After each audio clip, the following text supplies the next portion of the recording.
you know, that something is put in place in case of the unknown. It might not happen, but the day it happens, it can be disastrous to the shipping traffic, which will affect the nation's economy. So this is why this is, you know, it's a sort of sensitizing the users of the piloted district. Nigerian ports lose a sizable amount of business because of the inability of large vessels to berth in our ports in view of the shallowness of the channels. Before we start on 8 o'clock, well, that was actually government vessel. Yeah. Now we start already at 7 o'clock and we dredge until 7 o'clock in the evening. Well, the time is more, and before we cannot do it while it was government vessel, we have to start on government's time. Actually, you understand what I mean? Yes. And also the people on board are more happy now. Well, you can see we do my own job. Before in the MPA time, we do something. But we go for one day here, for one day there, and now we start somewhere and we finish it. And in the MPA time, where you have a dredge order, and you dredge for one day, it was already finished. This was the period in the country when, due to bureaucracy, the continuous dredging and the maintenance of the channels was left undone most of the times. But with government's desire to ensure improved business at the ports, the NPA cannot but tidy up things to encourage ship owners to bring their vessels, no matter the tonnage, into Nigerian ports. As of today, NPA has successfully dredged its channels. Berths 4, 14, 15 and 16 have been dredged to the advertised depth of 10.5 meters, while berths 19 and 20 container terminals, which are undergoing dredging, will be open to vessels in 2 weeks' time. My brother is now dredging here on 15. We do it on 14 now. My engine has spoiled now. But actually that we have to remove. That is 9 meter 50 and we have to bring it to 11 meters. Anyway. For one year ago there you see the ships coming in with 7 meters and now already with 9 meters. Also 2 meters plus. On the turning base here on Atlas Cove. No ships anchoring no more. Everybody talks about cargo, cargo, cargo. The safety of the ship, nobody looks about it. And MP has been gradually putting things in shape to meet the demand of the ship owner and the terminal operator. One of the major is the channel depth. You find that every port advertises, the commercial of every port is that, oh, I can take a deep draft vessel up to 12 meters and all them things. So a ship owner that is sending ships to those ports, ship owners that are sending ships to those ports will definitely say, oh, we can load up to 12 meters. More cargo, and they know the type of ships to bring. Getting ready for bigger ships than what we are seeing is to the advantage of the nation economic-wise, because if a ship has been carrying about 1,000 containers and the owner can change it to bring 2,000 containers, it makes the economy to be really moving in the direction everybody is looking towards. In terms of, if I can carry 1,000 containers and I'm now moving to 2,000 containers on the same ship, on the same type of ship, that is burning the same fuel with the one of 1,000, then you can see that the freight rate, which is a major concern to importers and exporters, will be stabilized. In order to assure ship owners of the safety of their vessels in Nigerian ports, the NPA towards the end of 2005 went into partnership with some technical partners as part of the consensus reached with the concessionaries to make the port a safe haven for vessels to berth and offload their cargoes with very minimal delay and hitches. This is where the vessels come into and pick up their pilots. So from here, the pilots board the vessels and proceed inwards towards the breakwaters. These are the breakwaters, the Westmoor and the Eastmoor. And from there inwards towards Lagos Channel. Right here is a Papa Port. This is the container terminal and the Bruno's. The tower is here, and there is a Papa Bats. And if you go right inwards through the channel, you come to this Tinkan area. This is Lagos Island. This is the jetty. This is Onikon. This one goes to Victoria Island. You can see it's quite clear. So this one, I mean, you can appreciate better now how the channel looks like. We have one entrance into Lagos. And if any vessel comes here and maybe goes aground, that means the whole channel, the whole entry to Lagos is closed. So that's why we cannot afford to have any accident involving vessel going aground at this point. That's why we need to mobilize and have in place a plan to address any accident. So that if, for example, if a vessel is going aground here, we quickly mobilize and tow her away from here into shallow waters so that we see our channels clear at all times. The technical partners include the Lagos Channels Management and the Bonny Channels Management. The Lagos Channels Management is charged with the responsibilities of surveying the water bodies using state-of-the-art gadgets. Most of the surveying equipment are in a boat called Survey Oran, containing a global positioning system used for the marking and positioning of buoys. The boat also contains an echo sound reader which reads the depth of the water in meters as the boat cruises on and displays on board the longitude and latitude of buoys placed from the fairway buoy to the harbour, where the vessels berth ready to offload their cargoes. In addition to this, there is a computer system in the boat which gives an accurate record of the operations on board the boat. The Lagos Channels Management also has the duties of placing the two types of buoys from which a ship takes her bearing into the ports for berthing. The repair, maintenance and replacement of these buoys fall under the jurisdiction of the Lagos Channels Management. Another major activity undertaken by the Lagos Channels Management is the dredging of the channels as well as the berths. The dredging aspect is we go to areas that are less than 10.5. There are plenty of areas that are 16, 18. If you go from here following like this to the sea, you get minimum 10.5. But outside the channel, you have shallow water outside. And what we define as the channel is a green buoy will show you that that's your right hand side, a red buoy will show you that's left. In between there is a channel. The seabed is not all smooth, and then it is like you are climbing a mountain. Some portions are higher than others and things like that, so it has to do with the contour of the bed. Now, when we say our channel is 10.5 meters, all we are telling you is that any ship deeper than 10.5 meters will have problem coming into our port. So 10.5 is the minimum, absolute minimum that the channel can sustain.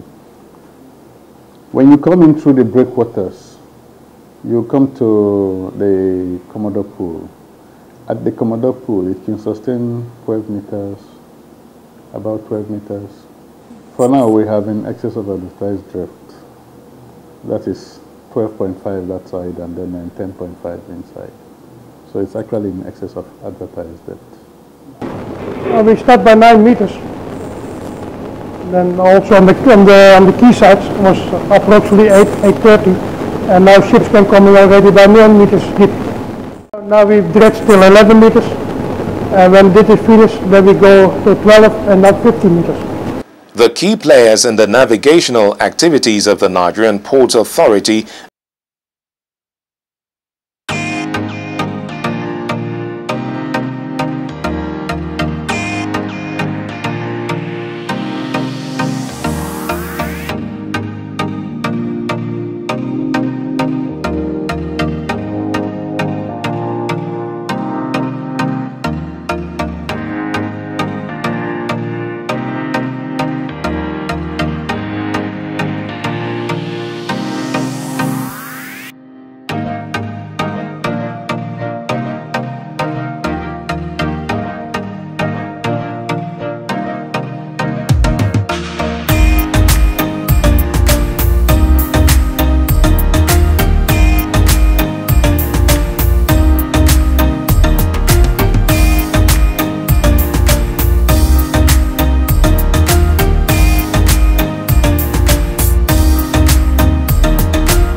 a number of young people,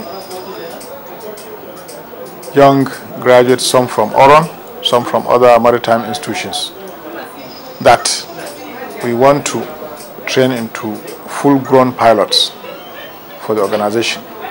These are young men who are who are in their 20s. They are fresh, and we are preparing them to take over from the aged workforce that we have in our harbors department. That is why we are doing this. We are being proactive, actually, because there is an aging workforce in that department that needs to be replaced gradually. So what we are doing is actually a kind of succession plan to ensure that at all times we have the required number of pilots to man our crafts. We don't have enough pilots.